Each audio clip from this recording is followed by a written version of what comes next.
It's so deeply reported, and it's a look at how Mark Zuckerberg has almost like changed himself over a period of time to kind of more align with this administration.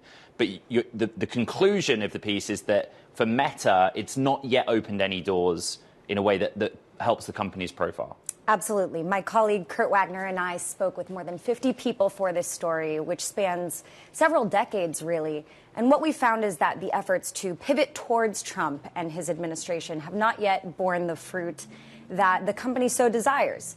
And one of the case in points of that strategy, and it's perhaps failing so far, has been Mark Zuckerberg's attempts to end the FTC trial that you and I have spoken so often about, Ed. Mark Zuckerberg ended up taking the stand, but that was one of the moments that might show some of the weakness of this strategy. I love going through the piece, the frequent flyer visualizations of how often he's on his plane trying to go back and forth to Washington.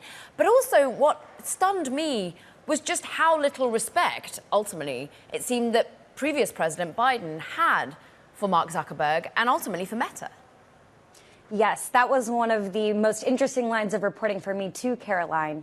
What we found was that the Biden administration did not have a productive relationship with Meta over years, and that President Biden himself, even dating back to when he was a vice president, was incredibly skeptical of the social media giant and Mark Zuckerberg personally. We learned that he called him, behind closed doors, little twerp, among other, perhaps more colorful terms. And this really came to a head during the COVID-19 pandemic as misinformation spread.